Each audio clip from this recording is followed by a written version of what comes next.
है कि प्रश्न को कैसे हल करें, क्या करें, पहले किसको बनाए, मैथ्स को बनाए, रीजनिंग बनाए, हिंदी बनाए, ये बहुत ज्यादा दिमाग में कंफ्यूजन आने। नमस्ते दोस्तों, मैं विपिन आप सबको बहुत बहुत स्वागत करते हैं। दोस्तों ये वीडियो खास करके हमारे नवोदय वाले छात्रों के लिए है। जैसा कि आपको पता होगा कि 11 तारीख को नवोदय का एग्जाम होने वाला है और ये वीडियो आप सभी बच्चों को बहुत ही ज्यादा काम करने वाला है और ये वीडियो देखने के बाद आपके अंदर का जो डर है वो खत्म हो जाएगा। तो हम कोशिश करेंगे कि आपके अंदर जो हेजिटेशन होने वाला है क्लासरूम के अंदर वो सभी यहां पे हम आपको बता दे और उसको दूर करने का कोशिश करेंगे।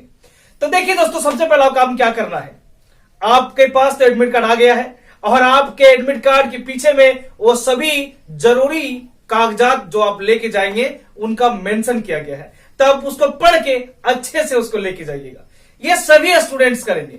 लेकिन क्या होता है कि एग्जाम हॉल में बैठने के बाद इतना ज्यादा प्रेशर रहता है कि बच्चे स्ट्रेस में आ जाते हैं और फिर उनको ये समझ में नहीं आने लगता है कि प्रश्न को कैसे हल करें, क्या करें, पहले किसको बनाए, मैथ्स को बनाए, रीजनिंग बनाए, हिंदी बनाए, ये बहुत ज्यादा दिमाग में कंफ्यूजन आता है। तो घबराइए नहीं, ये सारा कंफ्यूजन यहां पे दूर हो जाएगा। देखो बच्चों, जैसे ही आप एग्जाम हॉल में इंटर करोगे एकदम ऐसे सोच के जाना कि जैसे हम एक नॉर्मल एग्जाम देने वाले हैं, जैसे सर क्लासरूम में टेस्ट लेते थे, जैसे आप सब हमारे पास बैठ के टेस्ट देते थे, वही फीलिंग के साथ आपको अंदर जाना है। ये कभी नहीं सोचना है कि हम एक स्पेशल एग्जाम देने जा रहे हैं। आपके अंदर का फीलिंग रहेगा कि हम एक नॉर्मल टेस्ट दे रहे हैं जैसे सर टेस्ट लेते थे। फिर आपको अंदर जाके बैठ जाना है, वो सभी प्रक्रियाओं को पूरा करना है। एक बार ध्यान दीजिएगा, पेशेंसली क्वेश्चन को सॉल्व कीजिएगा।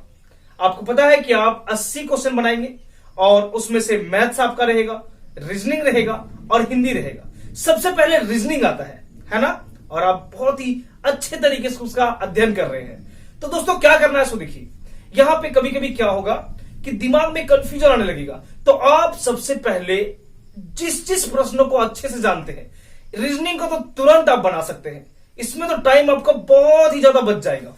तो आप कोशिश कीजिएगा कि सभी प्रश्नों को, रीजनिंग के जितने प्रश्न दिए रहेंगे उसको अच्छे तरीके से पहले बनाएंगे। एक वहां पे जो कागज काटो मोड़ो वाला होता है, इसको बनाने में थोड़ा कंफ्यूजन होने लगता है।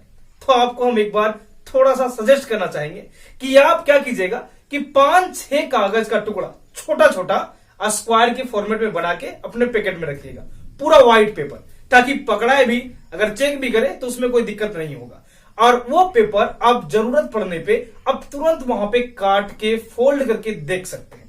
ठीक है बच्चों, इससे क्या होगा कि आपका आंसर एकदम गलती होने का चांस नहीं रहेगा। जैसे ही रीजनिंग का सेक्शन खत्म होगा दोस्तों, आप ओएमआर शीट में उसको भर दीजिएगा। ये वेट नहीं कीजिएगा बाबू कि पूरा बनाएंगे तब जाके भरेंगे। एक बार अच्छे से आप पूरा आंसर चेक कर लीजिएगा और फिर उसको ओएमआर में भर दीजिएगा।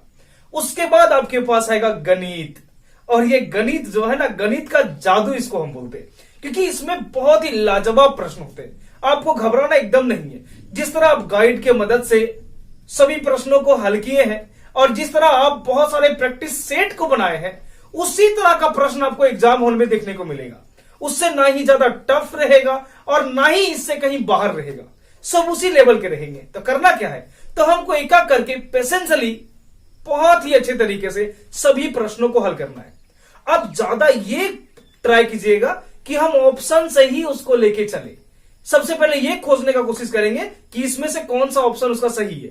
अगर वो तुरंत आपको मिल जाता है तो ठीक है, नहीं मिलता है तो उस प्रश्न के जो बुकलेट दिए रहते हैं उसमें से आप थोड़ा सा रफ करके तुरंत उसका आंसर ला सकते हैं और उसके बाद वहां पे आप टिक करके रखिएगा और सभी प्रश्नों को आप बना लीजिएगा। 20 जितने मैथ में जितने 20 प्रश्न दिए रहेंगे उसको आप अच्छे से बना लीजिएगा और उसको एक बार चेक कर लीजिएगा ओएमआर में भरने से पहले।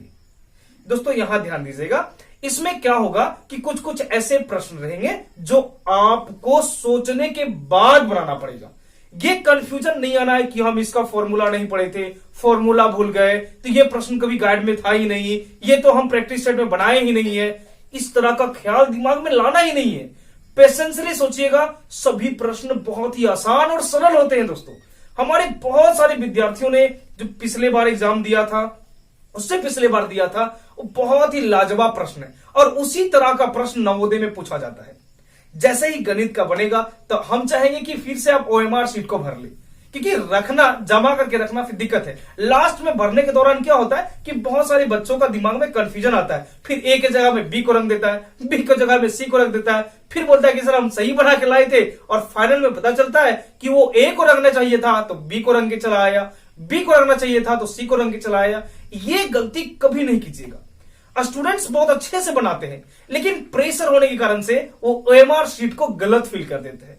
तो कभी भी ओएमआर शीट में गलती से भी कोई दूसरा ऑप्शन नहीं फिल कीजिएगा, क्योंकि वहां पे मिटाने के बाद दोस्तों वो इनवैलिड हो जाता है। तो हम चाहेंगे कि जो प्रश्न आप बनाएंगे उसी प्रश्न को सावधानी पूर्वक ओएमआर शीट में रंगेंगे। और रंगने का तरीका तो आप जानते ही हैं, उसमें आप बॉल पेन जो होता है ब्लू या ब्लैक लेके जाइएगा, आप उससे ही रंगिएगा। इसके बाद जो सबसे ज्यादा इंपॉर्टेंट आपका पार्ट है वो है आपका हिंदी का। तो करना क्या है, हिंदी को पेशेंसली एक बार अच्छे से गद्यांश पढ़िएगा। गद्यांश पढ़ने के दौरान बच्चों आप जो मेन चीज होगा उसको आप अंडरलाइन करके हाईलाइट करते रहिएगा। इससे क्या होगा बाबू कि जब तुम प्रश्न बनाओगे ना तो प्रश्न बनाने के दौरान वो सभी प्रश्न हाईलाइटेड रहेंगे, तो तुमको तुरंत टिक करने में बहुत ही कम समय लगेगा। ठीक है, तो करना क्या है कि हम जब जब गद्यांश पढ़ेंगे हम उसमें जो जो इंपॉर्टेंस आएगा, लगेगा कि ना इसमें थोड़ा कोई नाम आ गया है ना, कोई प्लेस का आ गया, नेम आ गया, और भी कोई चीज ऐसे आ गए, तो हम उसमें क्या करेंगे, हाईलाइट कर देंगे, थोड़ा सा अंडरलाइन कर देंगे वहां पे पढ़ने के दौरान। फिर जब हम प्रश्न बनाएंगे तो क्या होगा, हम उसको तुरंत, हमारा नजर वहां पे जाएगा और हम तुरंत उसको क्या करेंगे, टिक कर लेंगे। ऐसे ही आपको करना है और गद्यांश को कंप्लीट बना लेना है। गद्यांश बनाते टाइम कभी भी ज्यादा हेजिटेट नहीं होना है, आराम आराम से पढ़ना है हिंदी को, और आराम आराम से ही ऑप्शन को देख के टिक करना है। अधिकतर स्टूडेंट्स क्या करते हैं, गद्यांश पढ़ते हैं, हड़बड़ी में पढ़ते हैं, आधा समझ में आता, आधा समझ में नहीं आता। फिर क्या करते हैं, प्रश्न को पढ़ते हैं और अपना दिमाग लगाने लगते हैं, इसका आंसर ये होगा वो होगा, और फिर उसी तरीके से वो टिक करते हैं।